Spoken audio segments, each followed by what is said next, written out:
And away we go. Welcome into the Sunday Smash. What's up, everybody? There's Ira.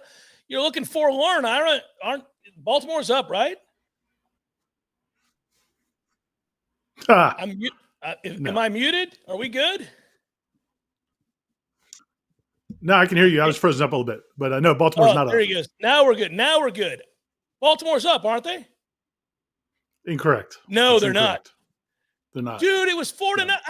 You guys were. Oh man, this was not a dick move on my part. I really thought you guys. Come on, man. They were down 10-2. No. You were up 2-0 in the first. It's the last time I saw the game. Yeah, then it was 10-2. I didn't watch any of that game. I saw you guys up 2-0. I saw you were wearing the hat. I assumed that you were wearing the hat because you were excited about where they were. I apologize. What a rocky start. Down I think 10-5. 10-5 right now, buddy. So you're coming back, buddy. You're coming back. So am I hanging up? Yeah. Is my internet messed up? I can hear you fine now. I didn't in the beginning. You good? Yeah, I'm fine if you can hear me. Can hear you fine. No, we're good. Okay. Yeah. No, I screwed it up. I'm like Mario Cristobal over here just butchering stuff. My apologies. I saw 2-0. I was like, oh, the Orioles are good today. And then I started watching football. So we're gonna talk about Florida State. We're not gonna bore people with Orioles. By the way, just because you know this and it's true, baseball is cruel, Ira. Baseball is crazy cruel. And I will cheers you because I've been where you are right now. The Pirates were in an awful place for 100 years. They got good, and they lost in each of their playoff appearances. So, hey, if it happens, I apologize. I'm rooting for you guys. I'm rooting for Baltimore to win the whole damn thing. So, just so you know. It'll be a great story at this point. At this point, it would be. All right, so everybody's going to want us to start with this. The news that's breaking is that Winston Wright is not on the team. And Ira, normally, like we lay back and have fun on a Sunday Smash and shoot the breeze. But what can you tell us? Yeah, I don't know a whole lot more than that he's not with the program anymore. I think it stinks from a big picture standpoint, from the standpoint of, what they've invested in Winston Wright, what he's invested in Florida State. When he transferred to Florida State at the end of the 2021 season, he was West Virginia's top receiver. Yep. Florida State thought he was going to be their top receiver in 2022. Then he had the terrible car accident, and then he goes into basically a year of recovery and rehab to get back to where he can play again. And, I think he really impressed a lot of his teammates and the coaches and got back out there this spring and didn't look like he did before, but was getting back, and then kept showing progress in the summer and then the preseason. And he caught 4 passes this season. It wasn't like he never got back on the field again, but it felt like, I think Destin Hill, it felt like he kind of passed him going into the season. They were listed as co-starters, and Destin Hill, I think, had probably getting more of the reps. And then now Ja'Kai Douglas comes back from his injury. And I'm guessing, again, I don't know the information, but it seems like the timing fits with where, okay, this is my last year of college football, and now I'm behind, maybe 2 other guys. So it could be a situation where it's his choice, or it could have been something else. I don't have the details. I just know he's no longer with the team. It's not a huge blow to Florida State, obviously. He was probably, I don't know, at this point, maybe your 7th or 8th receiving option. But, it stinks from the standpoint of it's been a year and a half to get him to the point where he can play football again, and now he's not with the team anymore. Yeah, and let me just say this. We were all rooting. I think everybody was, fans and media alike. We're rooting for Winston Wright to make it. Like, that story is a sad story. That's a guy that was going to come in here and do big things. Car accident, as you said, not his fault. People don't always recover and get back to what they were.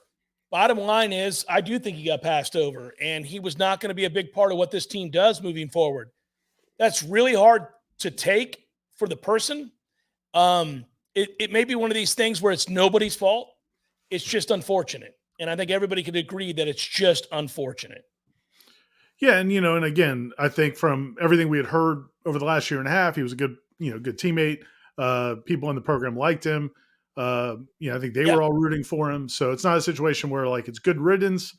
But in the cold, hard world of college football, when something like this happens, everybody's first question is, okay, what does this mean for our team? And realistically, it's not It doesn't mean anything. it's not much of a blow for this team. And you just hope that maybe he finds another place to play.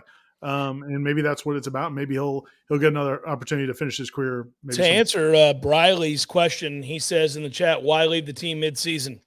That's frustration, and we can't know that, but I think it is just probably frustration. And, guys ask questions about their usage. Guys ask questions about what they're going to do. And the next thing you know, if they don't get the answers that they like, who knows? So you just wish them the best and you move forward.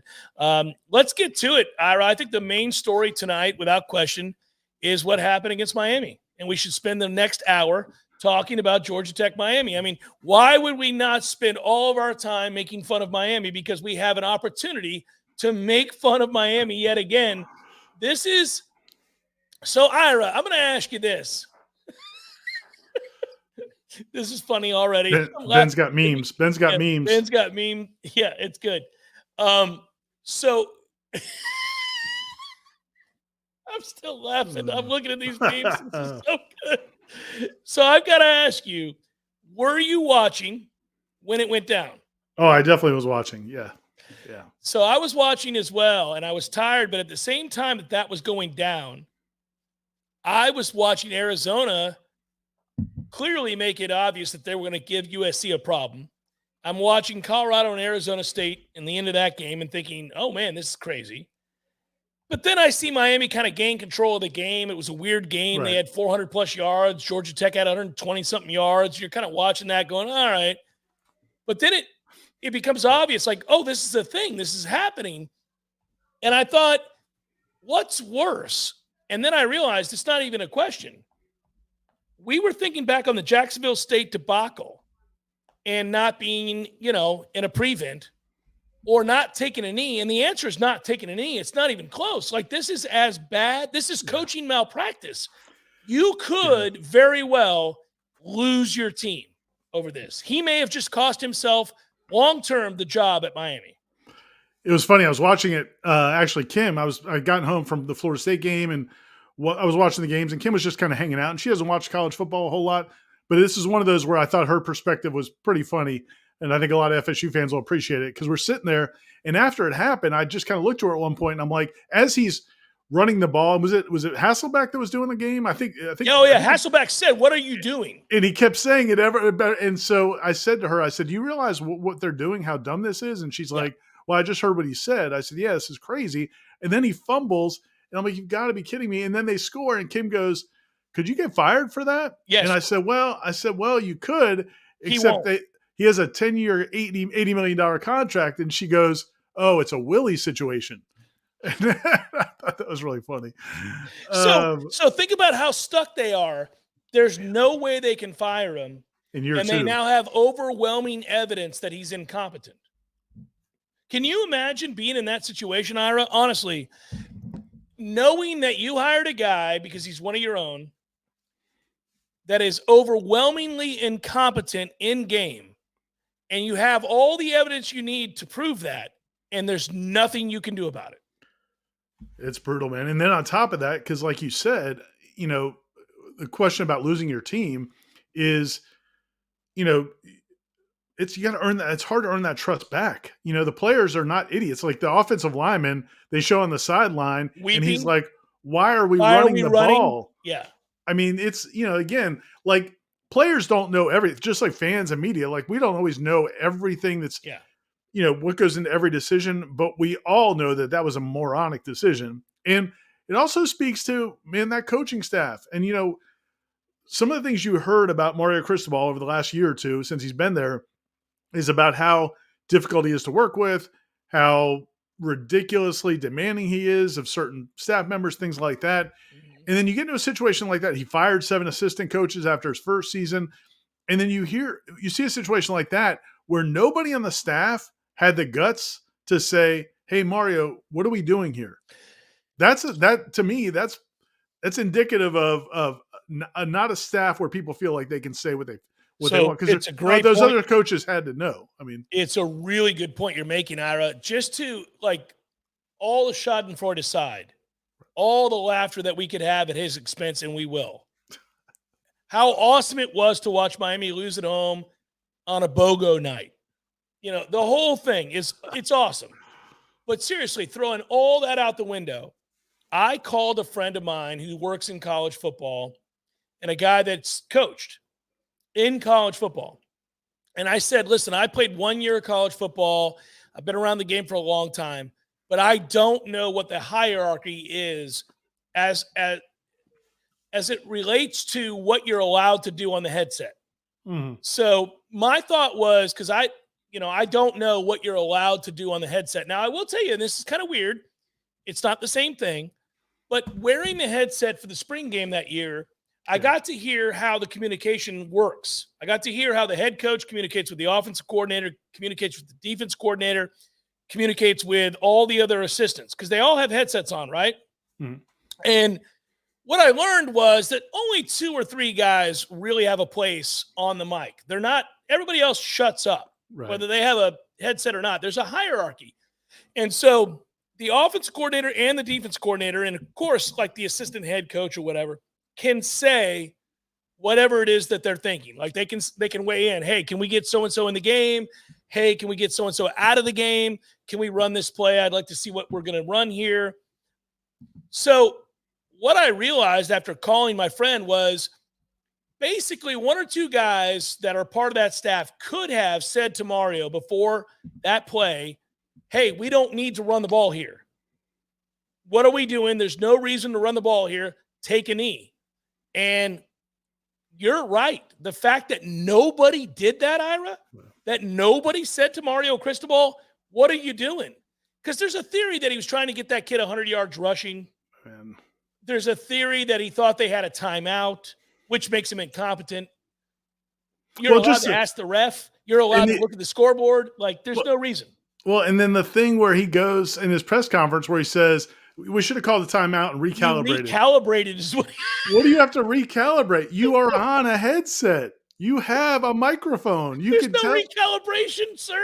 Hey, kneel on the ball. That's all. That was the recalibration you needed. So, Ira, if you're the head coach and I'm the OC or whatever, I'm just like the game day control guy, and I get how hectic it is for you to be doing all these things at once and that maybe something slipped through the web.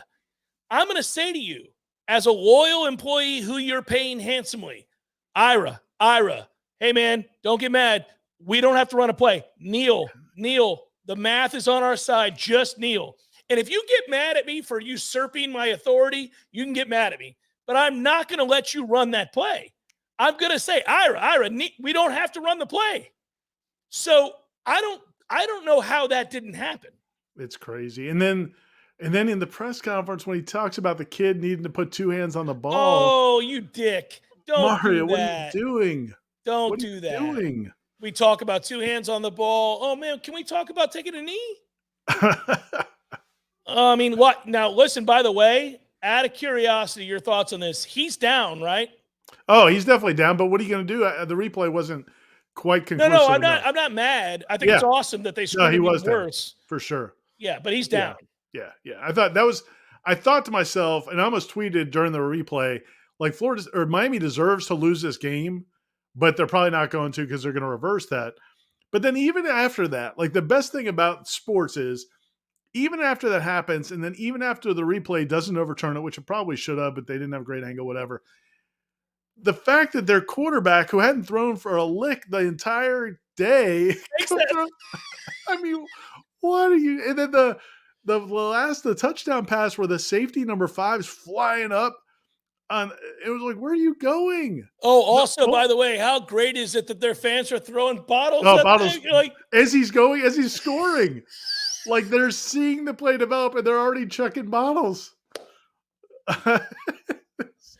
It is one of the great moments in college football history. Oh my God. And where you started this whole thing, I mean, that's kind of the where this is so much worse than anything that you can even, it's hard to even describe how bad it is. The fact that they went all in for Mario, since shoot, I don't know, I guess, I mean, for the last 20 years, 25 years, so from the time they hired Coker, Larry Coker, and they promoted Larry Coker till Mario, there was kind of a feeling that Miami wasn't all in on football. Like they wouldn't, pay a high priced coach.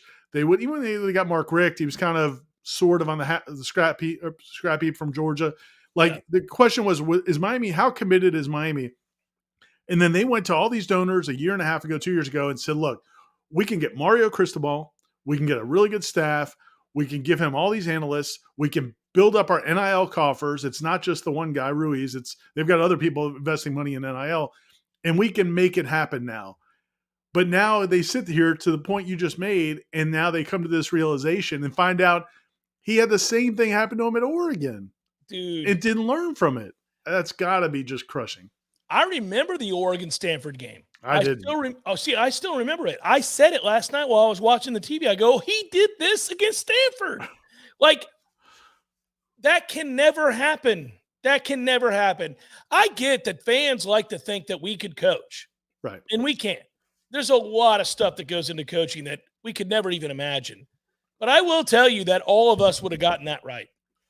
All of us would have gotten it. If you plopped Ira Schoffel, Jeff Cameron, Larry Smith, John Jones, Briley, Florida Man in Texas, whomever, you plop them down and say, hey, what do you do here? We all would have taken an E. I mean, it's just crazy. Every one of us. So how does that happen? And you're getting paid that much? All right, so to Florida State. Let's talk Florida State. And so just quickly, this is the weirdest year of college football since 2007, Ira. I don't think there's a great team anywhere out there. I do think Georgia just reasserted themselves as the best team in football. Mm-hmm. But basically, what you now have is a free-for-all for this top four. And admittedly, this team frustrates me. They're not perfect. They've got a lot of flaws. But just keep winning. And they are probably going to just keep winning. I think they're going to beat the bejesus out of Syracuse next Saturday. I think that team's done. I think they're always done. They always start 3-0, 4-0 against terrible teams, and then they get exposed, and then you get their ass kicked again. That's going to happen this weekend. Florida State's going to kill Syracuse. I'll tell you that right now. And I just think Florida State's going to keep winning games. And despite whatever inability that they have to put together 4 quarters of good football, it may not matter. It could really be a why not us situation. Just get into the Final Four. And Florida State has a great chance to get into the Final Four. Yeah, I mean, when you watch some of these other games, I mean, and again, Southern Cal, we knew they were going to be flawed defensively, but their offense for stretches hasn't looked like what we thought it was going to look like. From the second half of the Colorado game, that whole game against Arizona, as you mentioned earlier, I mean, Arizona gave them everything they wanted, probably could have, maybe should have. I'll never understand why these coaches in the first overtime, to me, it should be like a cardinal rule. If you get the ball second and the other team scores a touchdown and kicks the extra point in the first overtime, you got to go for 2. Well, especially if you're the lesser team. Definitely if you're the lesser team. If you're the much superior team, then sure, let's extend it. Yeah. But if you're the lesser team at all, and even if it's equal, I might say go for 2, because you're going to have to go for 2 the next time anyway, unless you feel like you've got a great defense. When you're the lesser team by far, always go for 2. They should have gone for 2. It really makes me mad. But that USC team is down at number 10 now. They've been exposed. People don't believe in them. But it's, you look at Oklahoma. Yeah, they beat Texas, but they're not. They're not dominant. No. That's a great win for Oklahoma, and he's done a great job in year 2. But yeah, they're flawed. They're flawed the same way that Florida State's flawed. So right now, Georgia and Michigan, I guess, look like Michigan's played nobody. Right. Nobody. Now, I will tell you personally, I think Michigan's a problem. I think they've got something going there. I think they'll run the ball on almost anybody. But if we're just going by resume, they've played nobody. So why not us? I guess the way I would say it to Florida State fans and my fellow alum and diehard Noles, listen, Florida State is not, in my mind, a national championship team. I think they've got some problems, but I will tell you that they're not any worse off than anybody else, maybe not named Georgia.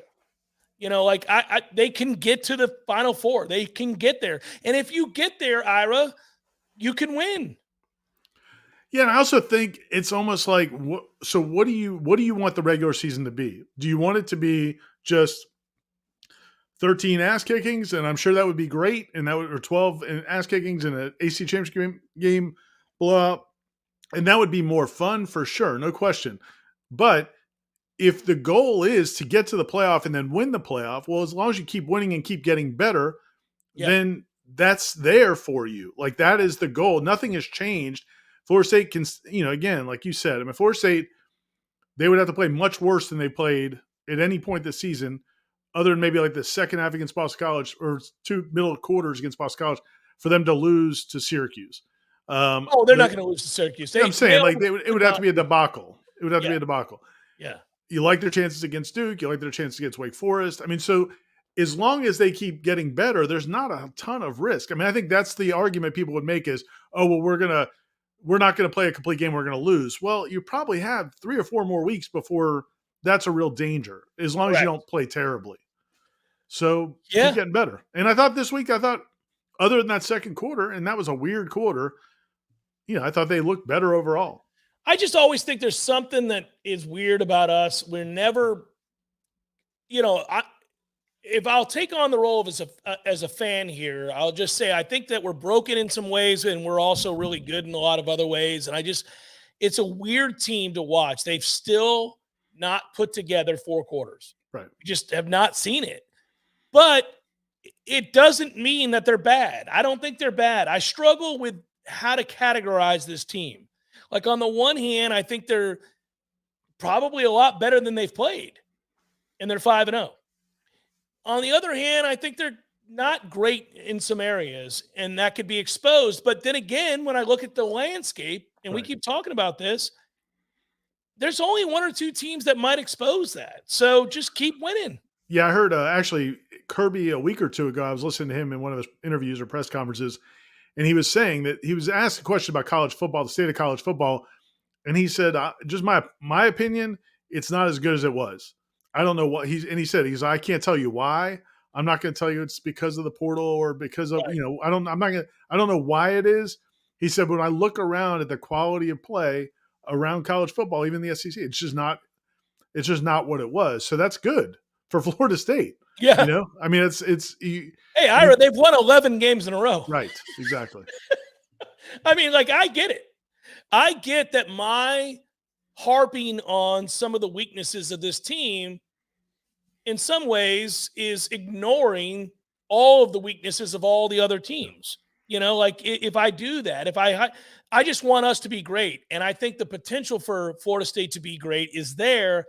They just never put it together for a full game. And I thought yesterday they were going to, 22-0. Yeah. They looked so dominant. They were so good. That game, Ira, you knew that game was over in 5 minutes. The way they came out, they were really polished. They looked great. And then they screw it up a little bit in the second quarter, and then they go bad for a good, 18 minutes of football. And it's weird to watch that happen with them.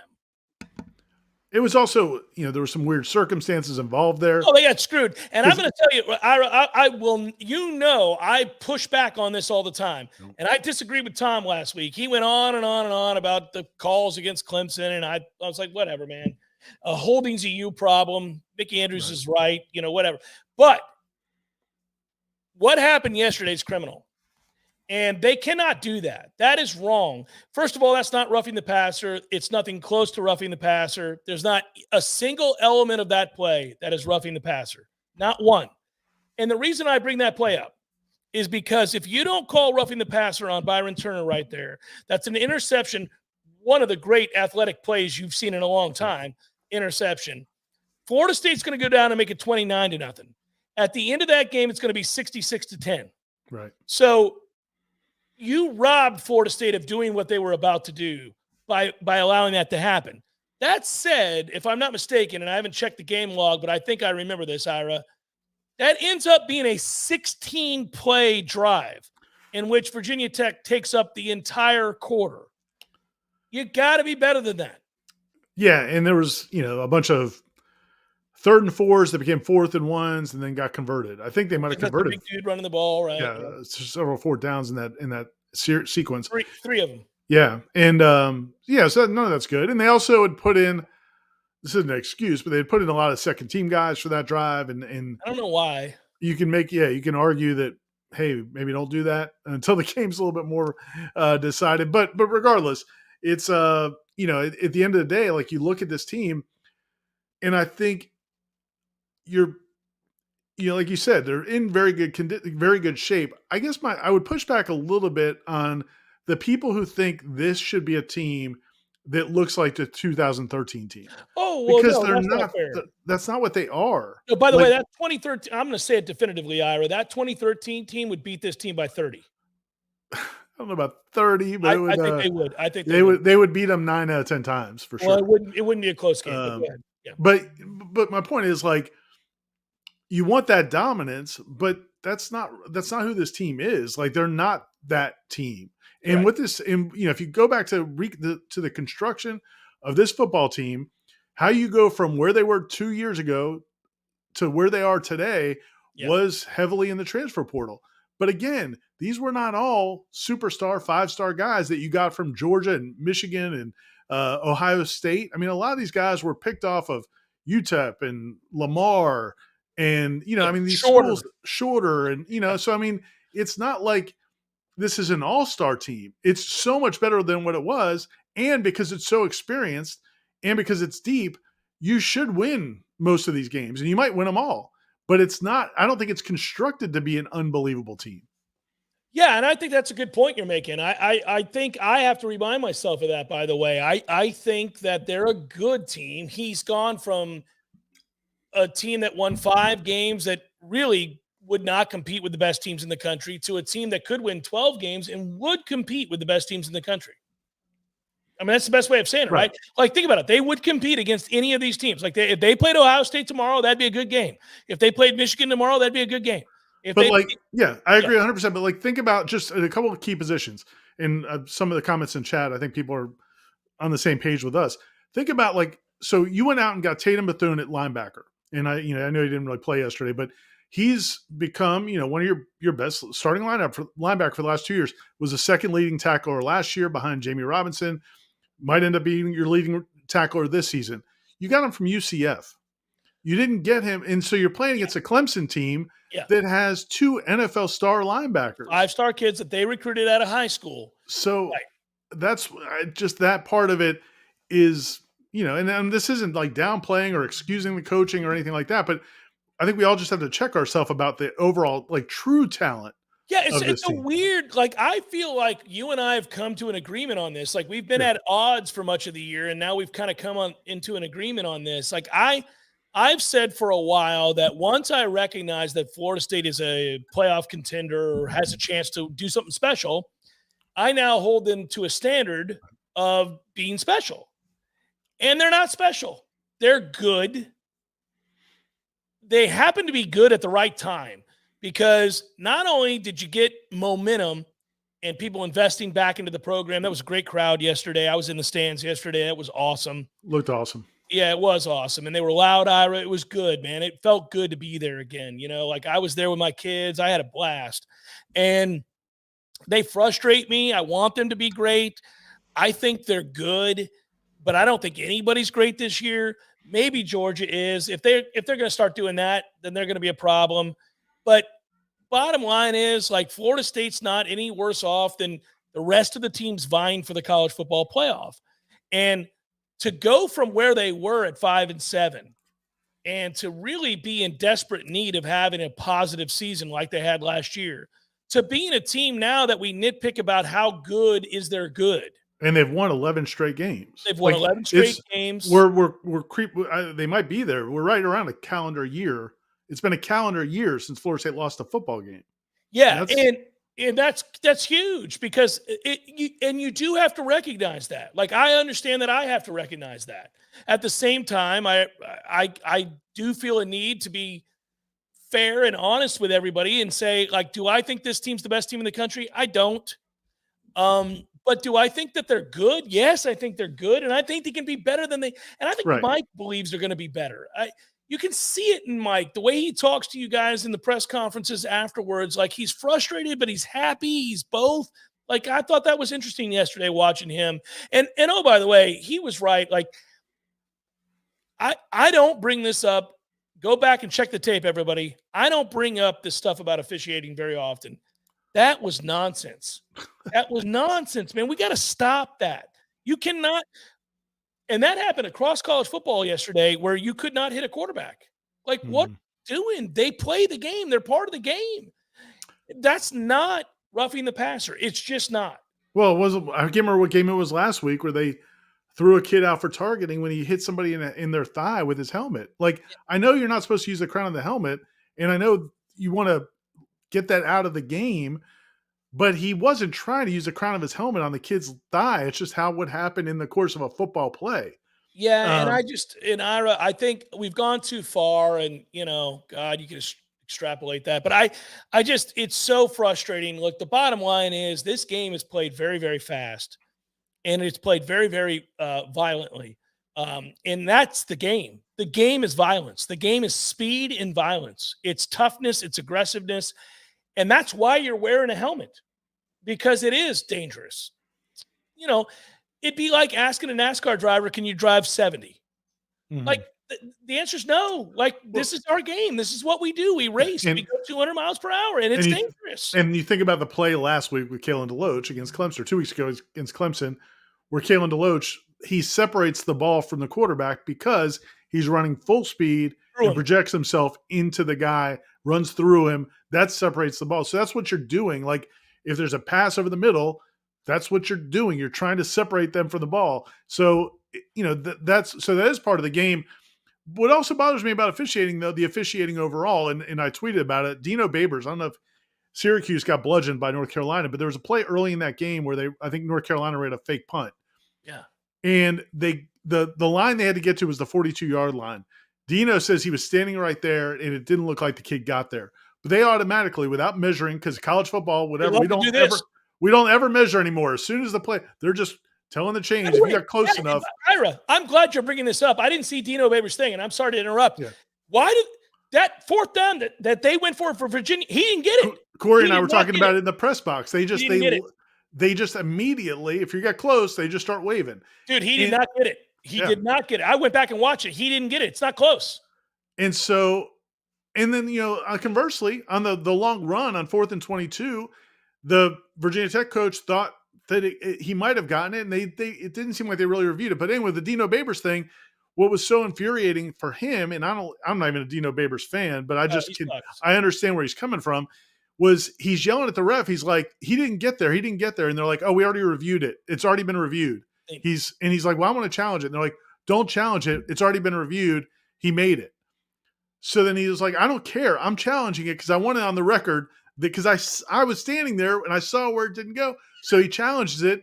Then they come back and they say, oh, well, we didn't have a good angle up from the TV camera. Always, right? Why did you tell me that you reviewed it and it confirmed it? Well, so that's the thing that's so infuriating is they're so adamant that their call was right. Yeah. And then even when they're proven it wasn't right, they want to deny it.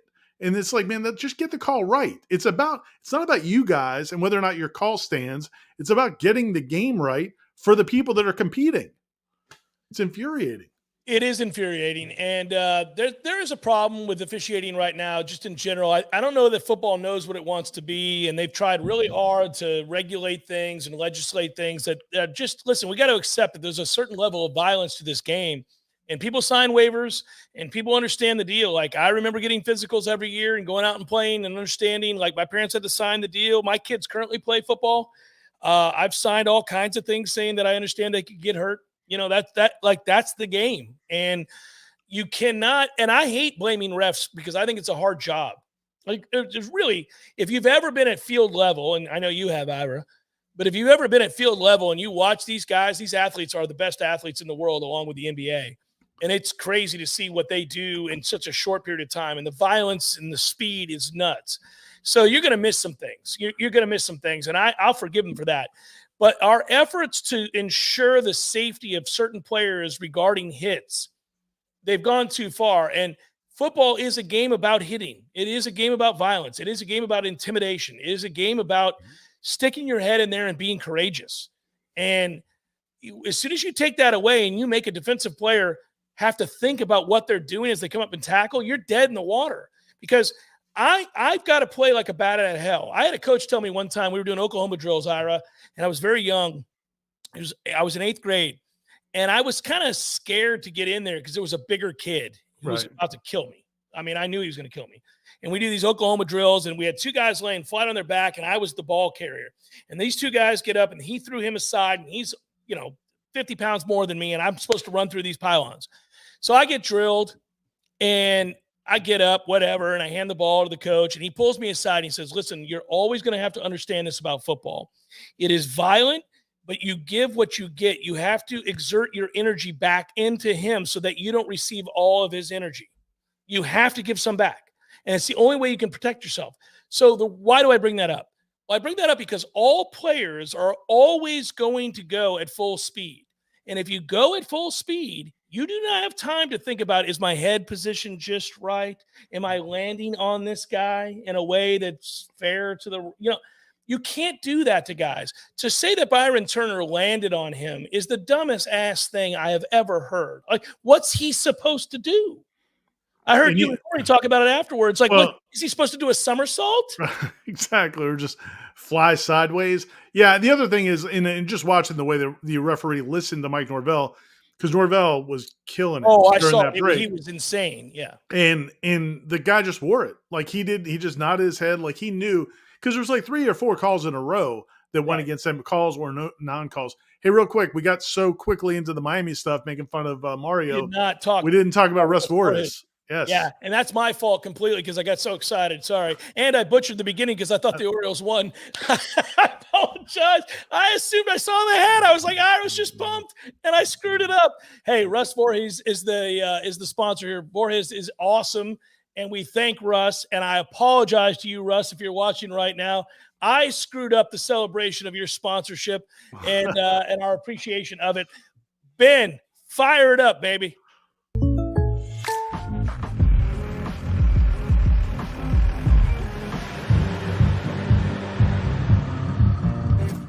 Contact Russ Vortis for an auto quote today.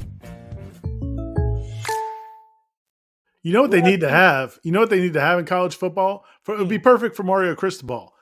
Could he get bad decision insurance? Like, could he hire Russ to give him a mulligan when he if he just pays Russ a certain amount per game, puts it in the kitty as insurance? Like, hey, if you just don't kneel on the ball, all right, we're going to file that claim for you.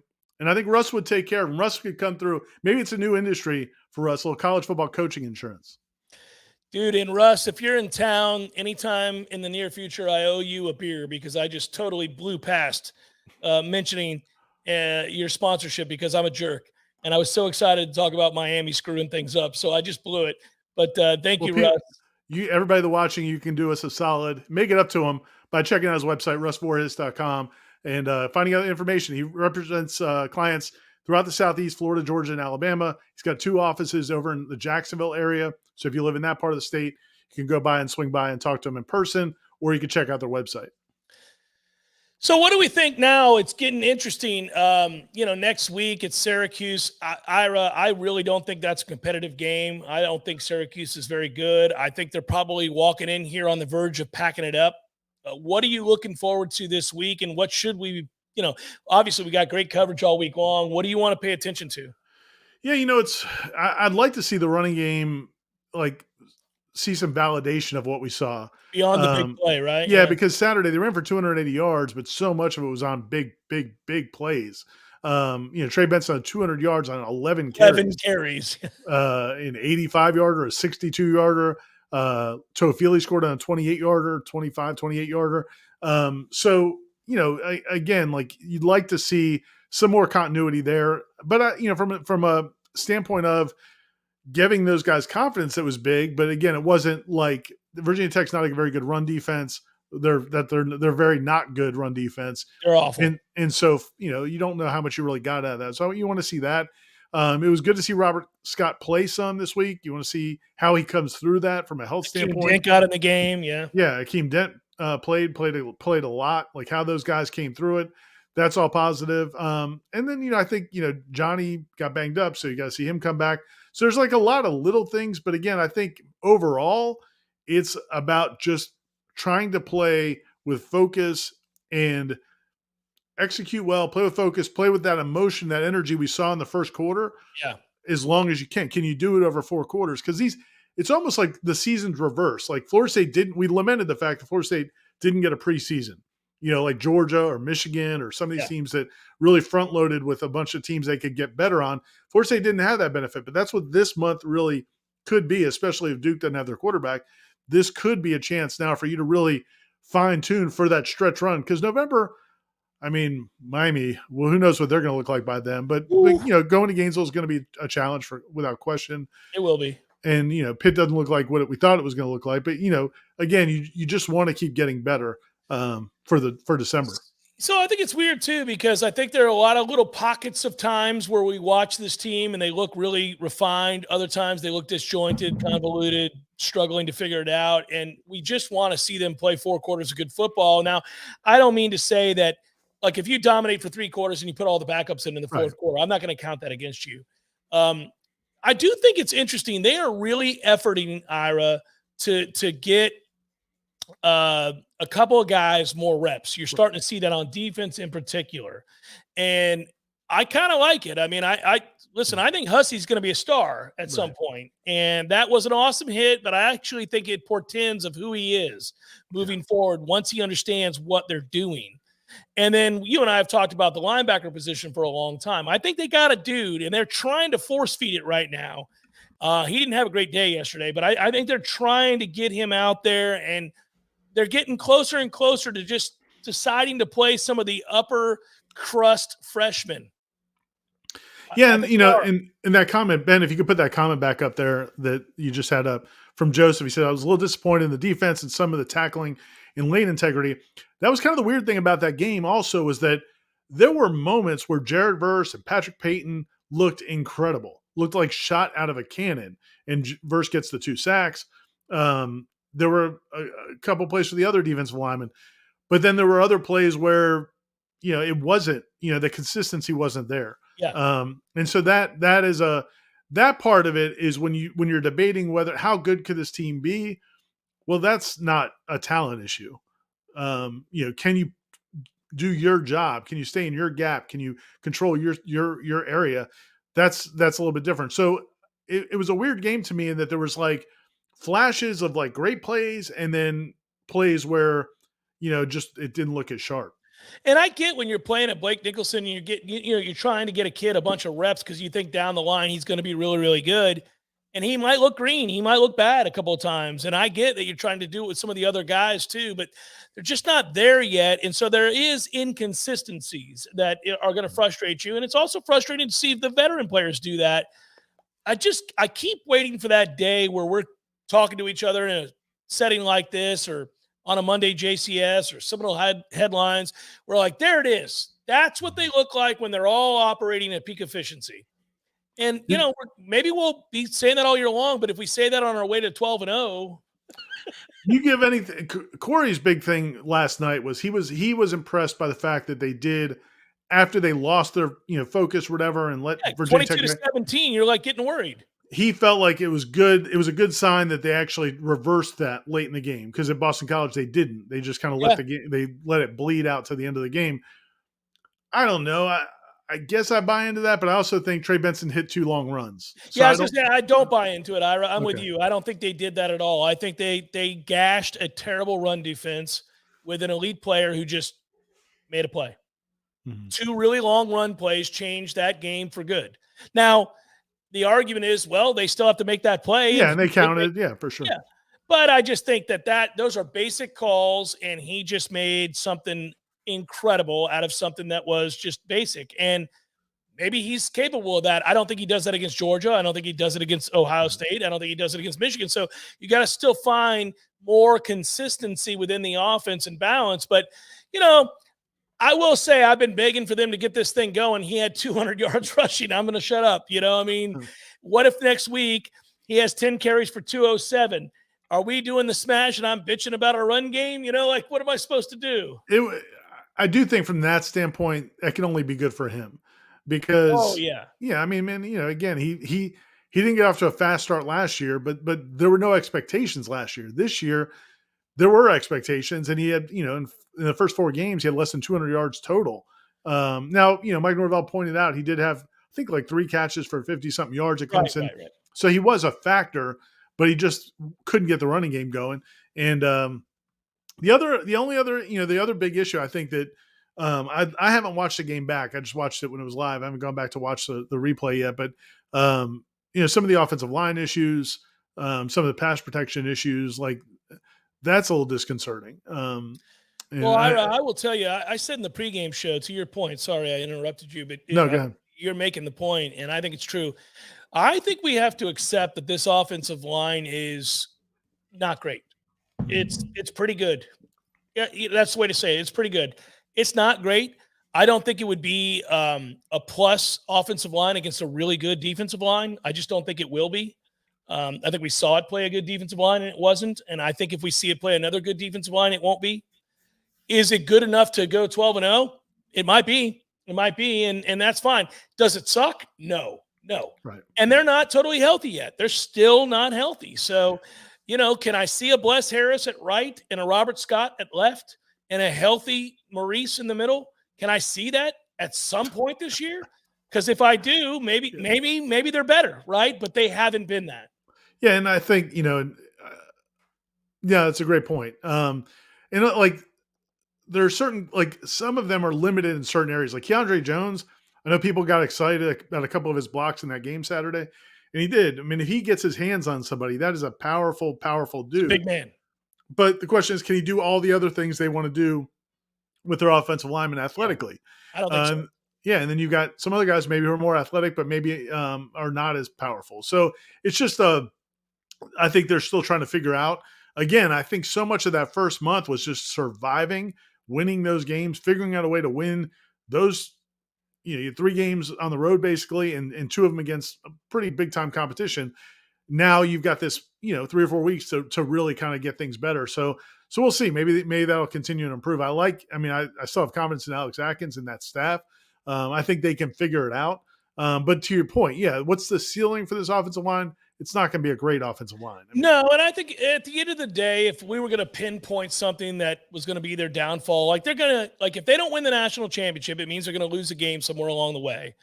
And if I had to guess why they were losing that game, I would guess the offensive line. I actually think that's actually going to be the problem. I think the other things can get better. I think they've got plenty of talent at wide receiver, plenty of talent at tight end. I don't think Jordan's been nearly as good as he was at the end of last year, so he still can get better. He's not been bad. He just hasn't been as good. It looked like he was finally healthy yesterday. That was nice to see. He did. Running the ball with him changes everything. It really does change everything about who they are. He could have, there's a couple of passes in that game. Ja'Kai Douglas, where he gets interfered. Short on that pass. He's got to lead him there. That's a touchdown. He did leave it short, but it's also he hasn't played with Ja'Kai. Ja'Kai hasn't played in a month. Yeah. So, or actually 2 months. Ja'Kai has been out since preseason. And Ja'Kai still should have caught it. Yeah, he should have caught it, but then the other one where Ja'Kai gets yanked from behind. Oh, man. The pass How did you interference. miss that call, by the way? So that could, right there, that could be 80, 90 yards on those 2 passes. Without question. Yeah, I was frustrated on the one that was short. He's had a problem with that this year. Well, and he totally, it wasn't like sometimes if it's somebody in your face or you're off, you're kind of off balance, but that was one he had rolled out. He could step into it and let it fly. But you could tell he just didn't want to overthrow Ja'Kai, and maybe that's just a timing thing because Ja'Kai's only been back for like a week. Yeah, no, it's interesting to watch him right now. I think Jordan's been good, not great, has a chance to be great. His best day has not happened yet. I think for 2 quarters against LSU, he was awesome. There's the second quarter against Clemson. He's really good. Just hasn't put it together. He's kind of emblematic of the team right now. Like he's been good, but not great. But I thought, did you watch his post-game press conference yesterday? Yeah. I thought he's perfect. I think he's perfect right now for being the leader of this team. Yeah. Because man, it could be, like you listen to Jared Verse, and Jared Verse, somebody asked Jared Verse, should you feel good about being 5-0? He's like, I feel great about being 5-0. Like Florida State should be that kind of program. And that's perfectly fine for Jared Verse and the defensive end to think that way. But I think from a quarterback, you want a guy who's like, no, man, we're not anywhere close to as good as we can be. And we have to get better here. We have to get better here. I have to get better here. And I think that's what Jordan is giving them. So that's a positive to me. Like, it would be better if he was perfect every game, but at least he doesn't think he is. No, and I think he knows, man. He's leaving a few things out there. His days would be even bigger. I mean, those numbers would be huge if he hits. If he throws Ja'Kai open. That's a easy walk-in touchdown. That's a huge, and he knows that. And there have been a few of those this year, and he's admitted to that. So it's not like we're pointing out something that he's refusing to accept. I give him credit for that. I just hope that we still see the best version of him, and maybe we will. Yeah, I think the consistency of our message right now is a little bit like what Mike has said and what certain players have said. Like, yeah, satisfied that we're winning games. How can you not be? We're 5-0. They've won 11 straight games. But there's more meat on the bone, man. There's more meat on the bone. And you just want them to find it before they have to play an elite team, before they play in the playoff, for example, or perhaps the ACC championship game. Maybe that North Carolina team's really good, so. Oh, yeah, I think they may be. Yeah, and you're going to have to play a good brand of football to beat somebody like that. And we just want them to win the race to that moment. Like, if you're not your best against Syracuse next week, guys, they're going to beat Syracuse. Right. They're going to beat Syracuse. But there will come a time where you do have to play your best in order to win a game. And it's oddly, it hasn't happened yet. I bet you if next week they had to play Clemson, Ira, they would have to play a better game than they did to beat them. So it's like we just keep waiting on that. Yeah, and I think the good thing is, I mean, from a standpoint of this coaching staff and again, the leaders on the team, they're, because of the success they had last year, but then also the failures last year, this isn't a team. Again, I think back to the 2014 team. That's just a reference point for me, where you have a team that's winning, but you don't really feel great about the way they're winning. There was nothing you could say to Jimbo Fisher or those players during that season to make them feel like they had to worry. They thought they could just keep doing what they were doing and win every week and just keep doing it, just keep out-talenting people. I do like the fact that this team doesn't feel that way. And I don't get the sense it feels that way from anybody. So that's all positive, man. Like, again, you're winning. You can get better, so you're not maxed out. This isn't a team. Sometimes you have a team where you're undefeated, but you could get exposed pretty easily. It's not that situation. It's not a situation where they're undefeated and think they've got it all figured out. So I think all of those things are really positive as you go forward, as long as they continue to get better. Hey, man, when does 3-2-1 come out? That'll be in the morning. It'll be on the website tomorrow morning. I look forward to it every week. It's the best. You guys go over to warchant.com. Ira's 3-2-1 column will come out. I know he wrote a piece on Benson and Dalvin. It was kind of cool. I listened to the post. I was driving home from the game last night, Ira, and I tuned in to Tom Block talking about, or he did an interview with Benson. And right.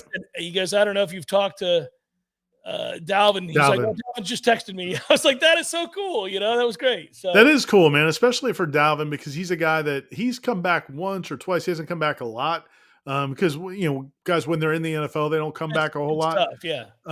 So no, it's cool, especially because this isn't the staff he played for. These aren't, he didn't play with any of these guys. So for him to reach out to Trey, I think is pretty cool. And he's a proud Nole. He loves the Noles. He's not one of those guys on Monday Night Football talking about the high school he went to. Yeah. It's really and then we also have plenty of recruiting coverage as well.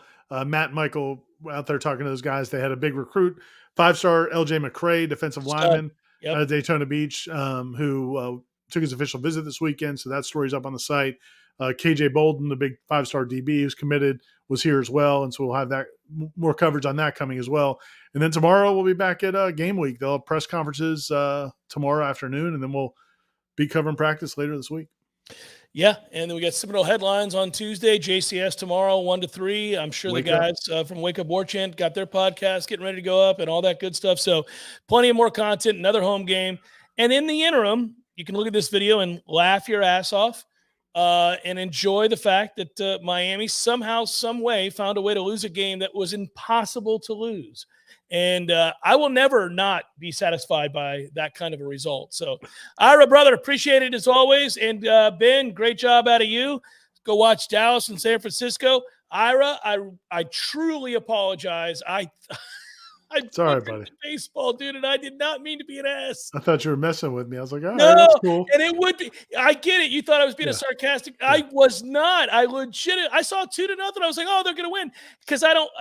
I blew it. man. I blew it. Our starter didn't get out of the second inning. You're gonna rally back. You're gonna rally back. Oh, I feel good. I feel like this was a cleansing first 2 games, and now no pressure at all. We're going to cruise through the rest of the. Go win the next 3, brother. Go win the next 3. We'll laugh about this moment that I butchered the beginning of the show.